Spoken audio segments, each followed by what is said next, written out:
Aku di sini berperan sebagai Ibu Sekar. Bu Sekar adalah orang yang memang mempunyai kemampuan dan memilih jalan ini untuk membantu orang lain. Bu Sekar di sini usianya berapa ya Bu Sekar ya? Di film ini ya? Bu Sekar di sini usianya 50-an ya, I think. Dan punya 2 anak. Kayaknya 45 deh.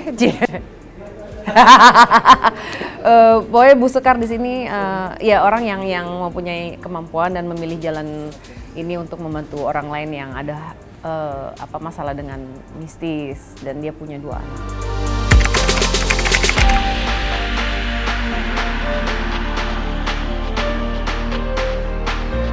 Enggak, sama sekali enggak.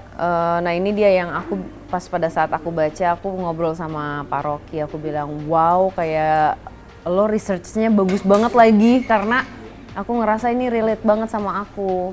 Terus kayak ada kayak ada yang menggambar juga di situ si pemeran utamanya. Aku pun juga baru-baru ini kayak kembali ingin gambar, nggak tahu kenapa balik lagi itu rasa pengen gambar, jadi akhirnya gambar lagi. Jadi banyak kesamaan sebenarnya, tapi kalau di balik layar sih nggak ada ya. Cuman mungkin kayak misalnya ada sedikit diskusi nanya kalau misalnya ritual yang dibutuhkan apa, terus gimana caranya kalau pada saat mau melakukan ritual, kayak gitu-gitu aja. Kayak light tapi banyak diskusi sih, gimana ya enaknya ya ngelakuin ini ya, gerakannya apa. Kita memang banyak diskusi sih gimana ininya, gimana baiknya pada saat melakukan exorcism kayak gitu-gitu, kayak lebih pada saat ada hubungannya dengan apa yang dilakukan si Bu Sekar.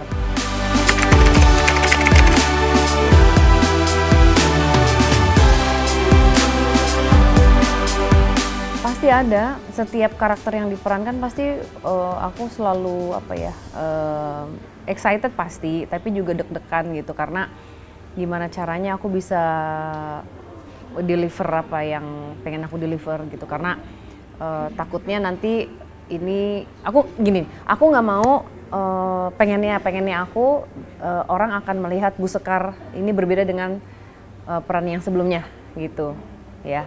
Jadi sebenarnya aku kayak banyak misalnya kayak si Bu Sekar ini walaupun dia mempunyai kemampuan, tapi aku ngasih lihat bahwa dia ini hanya manusia biasa yang punya kelemahan. Dia ini punya kelebihan dan punya kekurangan gitu. Kayak lebih ke situ sih, kayak pengen ngasih lihat sisi manusianya gitu, bahwa dia adalah seorang perempuan. Sekuat-kuatnya perempuan pasti akan ada masanya dia sedih juga, kayak gitu. Lebih ke situ sih, tapi nggak tahu, mudah-mudahan ya nyampe ke penonton. Jadi tantangan tersendiri ya buat Mbak Sarah. Oh iya, dan apalagi juga kan di situ ada 2 anak, gimana bonding sama anak kayak gitu-gitu. Itu tantangan pasti.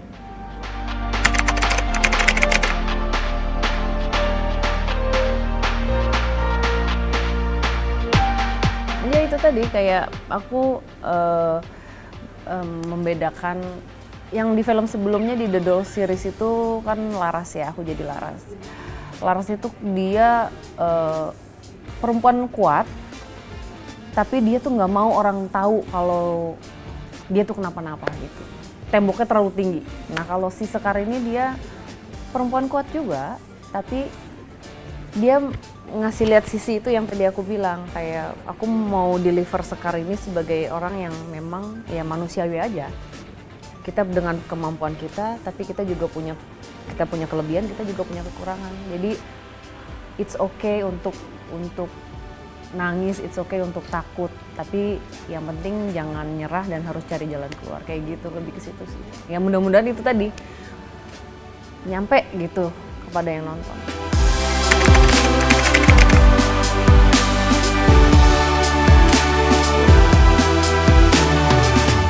Enggak sama sekali. Waktu pada saat dapat tawaran ini, aku jujur sebelum baca skrip aja aku kangen loh syuting sama Hitmaker gitu. Jadi ya udah deh, aku mau, baru aku baca skrip. Jadi aku mau dulu baru aku baca skripnya, karena emang base-nya itu bener-bener karena kangen sama Hitmaker gitu.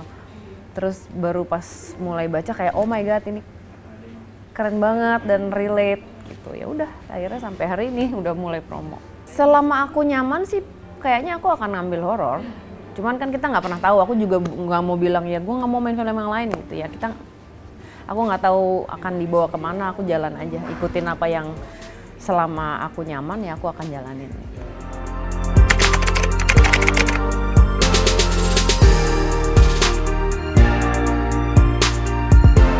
Hati. Pada saat aku baca, emang aku suka dan emang apa ya, ya nggak tahu ya kalau misalnya kita jatuh cinta sama sebuah karakter gitu, kalau pada saat baca, gue suka nih gitu, ya udah ambil aja gitu. Tapi ya beda-beda ya, makanya tergantung mood. Saya anaknya mood-moodan gitu. Jadi kayak kemarin aja ngambil film ini, awalnya karena kangen sama Hitmaker. Terus baca skrip kayak oh my god ternyata ini loh kayak suka banget, bagus banget gitu. Yang sebelumnya karena jatuh cinta sama karakter, jadi beda-beda. Bener-bener ikutin kenyamanan hati.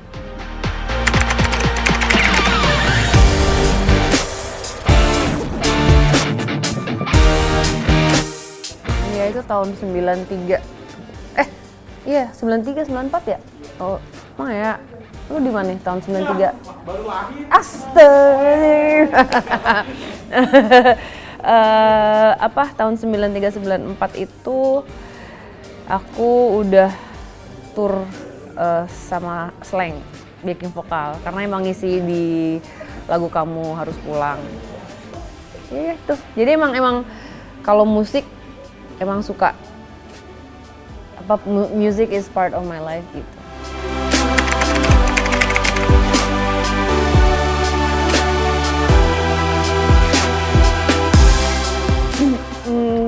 Nggak pernah lagi jadi model. Emang awalnya pertama banget di panggung itu ya itu sama Slank, jadi nyanyi sebenarnya. Terus tahun 2000, tahun 2000 berapa ya? Apa tuh? Jadi reporter. SD. Iya, itu aku jadi reporter dulu sebenarnya. Jadi ngeliput acara musik. Terus abis itu baru mulai ikut acara program horor di TV gitu. Mulai deh tuh dari situ. Nongkrong, anaknya suka nongkrong. Jadi sama teman-teman dikenal-kenalin, akhirnya Mas Bim Bim denger aku nyanyi, lagi nyanyi biasa gitu. Terus kamu ngisi dong lagu ini. Terus ngisi dia lagu. Waktu itu aku masih 15 tahun ya. Jadi itu benar-benar pertama kali gitu.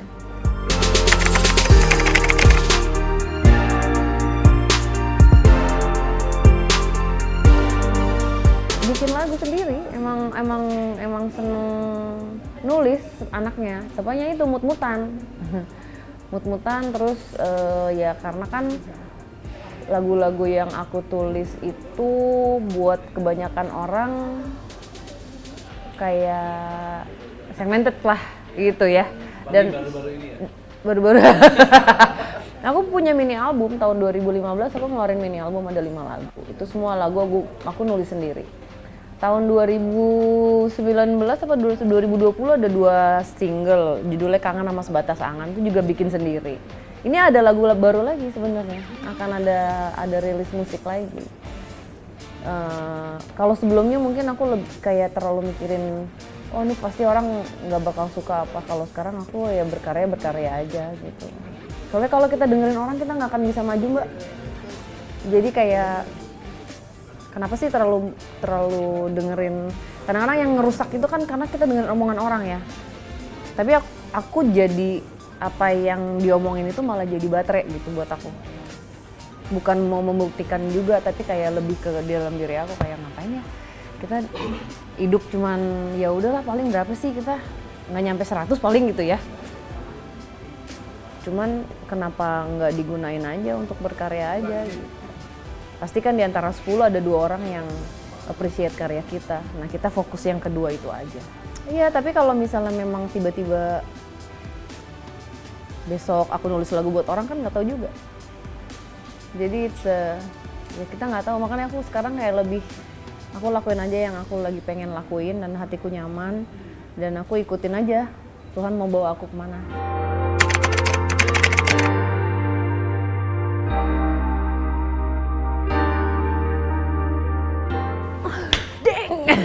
Nggak sabar lagi. Sebenarnya tuh aku lagi produktif banget nih beberapa bulan ini. Jadi sebenarnya banyak banget lagu. Nah ini sekarang, ini baru spill nih di sini nih aku nih baru spill lagi mengerjakan satu lagu. Doain mudah-mudahan akan ready di akhir tahun ini. Doain ya di single dulu. Jadi akan ada selama setahun ke depan aku akan ngeluarin beberapa lagu. Iya lagi. Aduh pengen spill, tapi nanti aja deh. Tahan. Karena aku I'm excited karena kayak sekarang kan main gitar lagi. Terus kayak bener-bener berani untuk yaudah deh gue bikin kayak nulis aja gitu. Aku nggak terlalu banyak mikir bikinnya gitu. Jadi nggak sabar untuk dengerin kalian pada denger sebenarnya.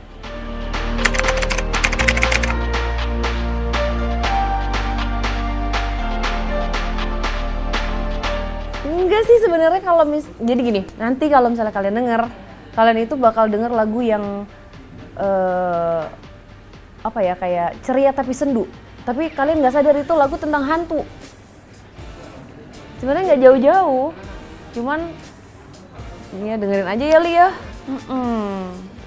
Kalau untuk istirahat sebenarnya enggak sih, ini cuman kayak emang aku ngerasa kayak lagi keluar. Ya aku tulis, soalnya ntar kalau misalnya udah nggak mood lagi itu bakal hilang. Jadi di HP tuh banyak banget stok kayak tulisan banyak banget lagi gitu. Nah pada saat aku mood ya udah aku bikin aja. Jadi aku kumpulin, aku rekam. Ya udah nanti baru kita mulai produksi. Nah ini lagi satu lagu ini. Kemarin sih udah 3 lagu ya totalnya. Iya lagi, Ali udah denger lagi. Udah jadi berarti ya? Udah, tinggal proses recording, proses recording aja. Kemarin kan demo jatuhnya.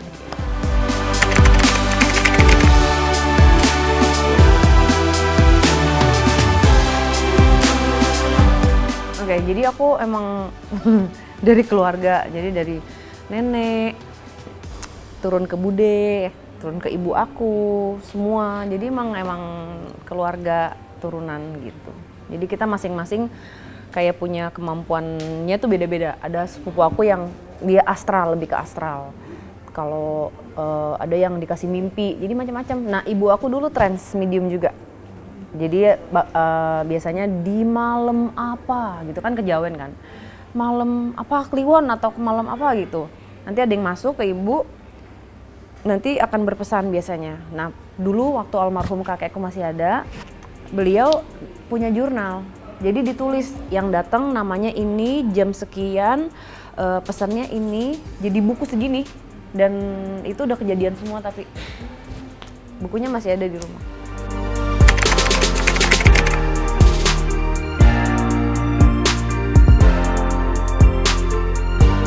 Kalau pertama kali lihat kan masih umur 8 tahun dengan berjalannya waktu. Nah cuman kan karena dulu masih kecil ngelihat keluarga pada ngumpul gitu aku takut justru. Tapi dengan berjalannya waktu akhirnya belajar untuk nerima. Nah kayak aku punya kemampuan untuk bisa trans, untuk bisa retrokognisi, untuk bisa yang sekarang aku jalanin ini itu pelan-pelan. Jadi mulai menerima pelan-pelan tuh satu-satu kebuka. Jadi itu kayak hidup aku tuh kayak dibawa aja gitu ngalir. Jadi kayak misalnya aku syuting sama Mas Tukul, aku ke tempat-tempat di Jawa yang memang aku harus datengin. Di luar Jawa juga kok ada.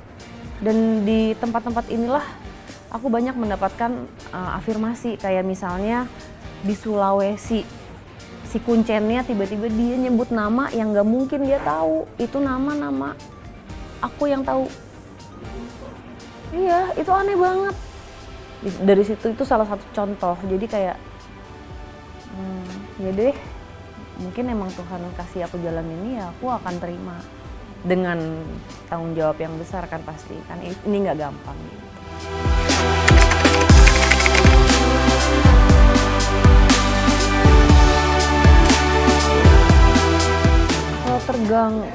kalau terganggu ya pasti ya, maksudnya gini, kayak dengan berjalannya waktu akhirnya ya aku belajar untuk gimana caranya supaya nggak terganggu dan akunya bisa menjalankan hidup ini secara baik-baik gitu. Karena kalau nggak ya capek. Gimana caranya untuk supaya mereka tidak ngambil energinya, supaya aku bisa tidur nyenyak gitu. Jadi perlu kesadaran untuk terus belajar dan sadar bahwa pelajaran ini itu nggak akan pernah ada habisnya. Jadi sampai nanti aku mati, aku harus terus menyelaraskan. Kalau misalnya aku kalah, pasti mereka akan menguasai aku, karena orang-orang yang mempunyai kemampuan itu cenderung akan menjadi magnet untuk mereka yang nggak terlihat.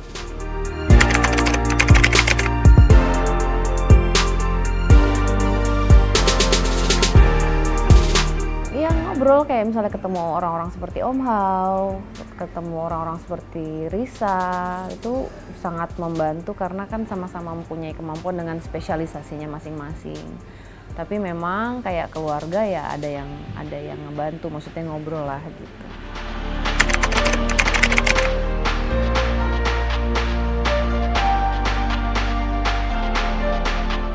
Banyak sih, kayak aku sempet waktu itu aktif bantuin, jadi aku ikut kayak Paranormal Societies gitu. Jadi aku ngebantuin remote cleansing. Remote cleansing tuh kayak membersihkan dari jarak jauh, dan most of the client orang-orang yang dibantu ini kebanyakan orang Amerika, jadi makanya melalui Skype gitu. Tapi ini tidak berbayar ya, jadi aku melakukan ini secara gratis. Dan memang pada waktu itu kayak aku emang harus belajar improving gitu, mungkin ya pada saat itu. Jadi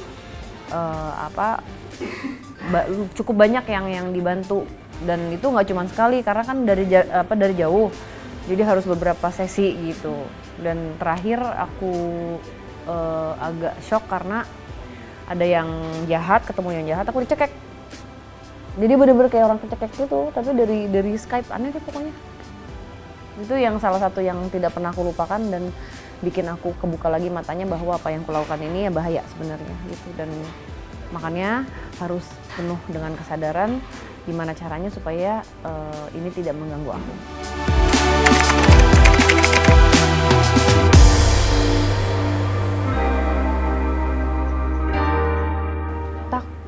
Takut pasti ada ya. Takut itu kan manusia butuh ada rasa takut juga sebenarnya untuk kita lebih berhati-hati gitu. Ya wajar lah takut, cuman aku nggak mau juga takutnya jadi akhirnya menguasai aku untuk mereka bisa nguasain makan dari rasa takut aku gitu. Jadi harus balance.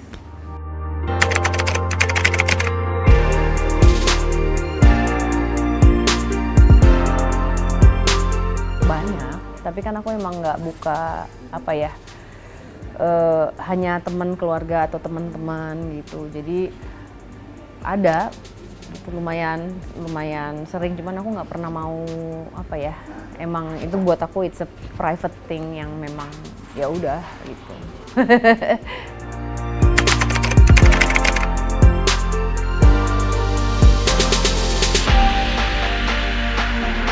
Iya lagi Skype session, orang ini memang diganggu udah bertahun-tahun dan ternyata it's a demonic possession. Jadi ada sosok iblis yang sudah mulai menguasai dia.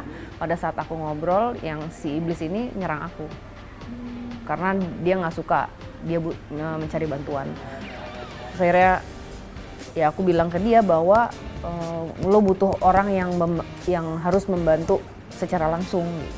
Waktu itu karena aku langsung hubungin colleagues aku yang di sana, karena dia harus hubungin gereja yang di tempatnya dia, karena untuk bisa dapetin performing exorcist itu nggak gampang.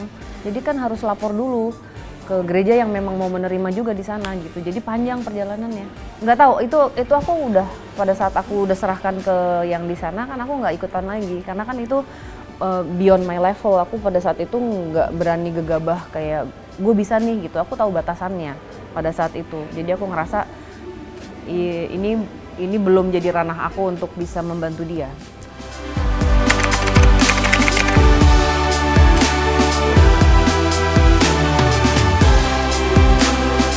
Nggak tahu ya apa ya bedanya ya, karena setiap orang harus sadar sih akan ininya ya gitu.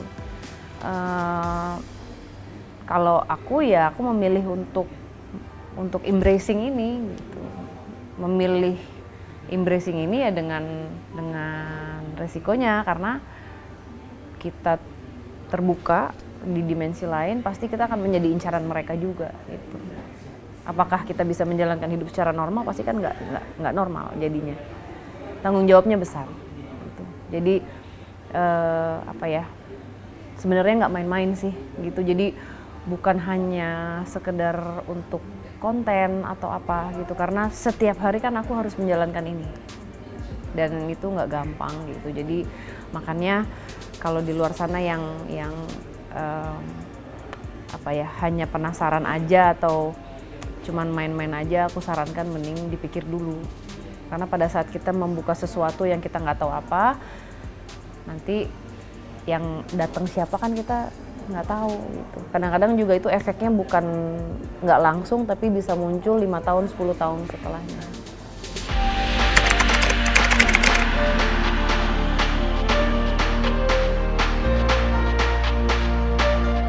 Nggak tahu ya, aku kayak nggak tahu, maksudnya aku tahu ya gue udah umur segini, cuman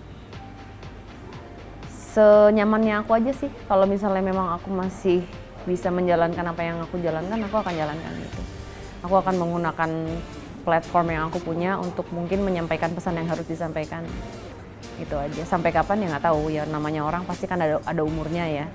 Ya kita lihat aja nanti, kalau misalnya emang tiba-tiba capek ya mungkin ya udah gitu. Nah makanya ini kan aku sebenarnya lagi nyari orang yang siapa ya yang akan bisa menggantikan gitu. Kalau menutup kemampuan itu nggak akan bisa menutup kemampuan, karena itu bukan remote AC yang bisa di on off ya. Misalnya aku berhenti, misalnya aku udah nggak mau bikin konten tentang ini lagi juga, kemampuan aku nggak akan berhenti, malah akan semakin terbuka sampai aku mati nanti gitu.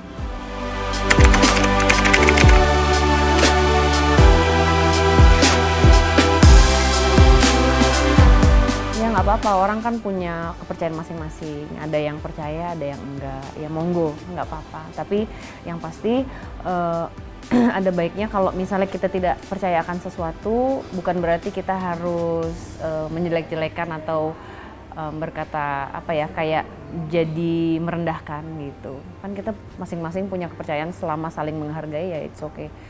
Misalnya nggak percaya juga ya bukan berarti kan nggak bisa berteman gitu. Jadi nggak apa-apa. Gue juga nggak percaya lagi sama lo.